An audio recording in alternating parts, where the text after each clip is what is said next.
Before mankind was created, God placed trees on the earth and he planted a garden. When man was formed out of the earth, God instructed him to tend to the world and to cultivate it. Life and the knowledge of good and evil were associated with trees. In Parshat Beshalach, a tree makes the bitter waters sweet. In the Psalms, the righteous are compared to the upright palm. And as we die, our liturgy reminds us that we are transient, like the flowers of the field, or like grass. The trees whose fruit and shade we enjoy may have been planted before we were conceived. The trees we plant today might give fruit and shade for generations after we are gone.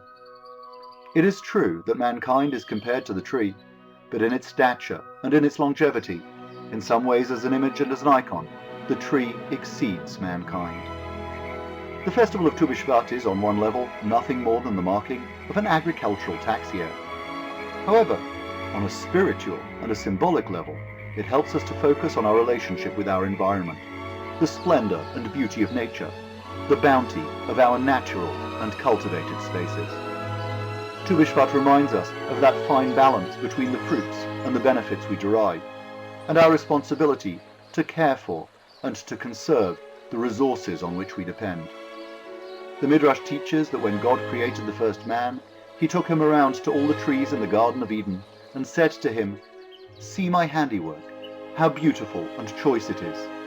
Be careful not to ruin and destroy my world, for if you do ruin it, there is none to repair it after you." In his messianic vision, the prophet Ezekiel refers to the waters being cured, the fish becoming plentiful, the waterhole nourished by a returning stream.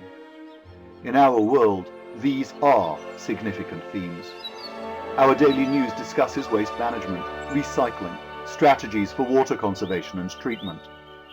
We look upon the loss of natural environments and habitats, incursions into unique heritage areas and reserves. We note with concern the threats to endangered species, diminishing biodiversity.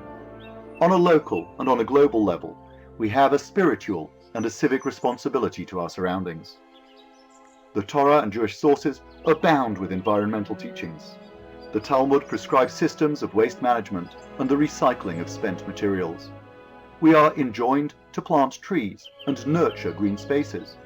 We are prohibited from felling fruit trees to make weapons or in the name of urbanization or for their timber. If fruit trees must be uprooted, they must be relocated.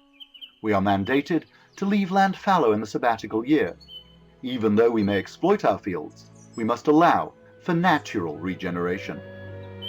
It is worthy of mention that Israel was the only country in the world that entered the 21st century with more trees and richer forests than it had in the year 1900. Israel is now a world leader in water conservation and desalination. On Tu BiShvat, it's traditional to enjoy a variety of fruits and eat a new fruit. In order that our children may also share and enjoy the same beautiful world that is our heritage, may we commit to planting a tree, whether at home or in Israel, or indeed supporting any other conservation through the JNF. May we be thoughtful about saving scarce resources, sensible about recycling, eliminating waste, using environmentally safe packaging. In our Parsha, after the children of Israel cross the Red Sea, they journey 3 days into the wilderness and then come to a place of bitter water. They protest and complain. God instructs Moses to take a certain bitter tree and throw it into the bitter water to make it sweet.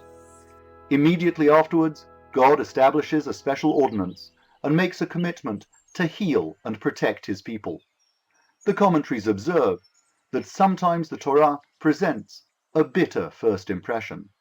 Nonetheless, when we throw it at life's challenges and immerse ourselves in it, we find it to be a tree of life and a source of sweetness.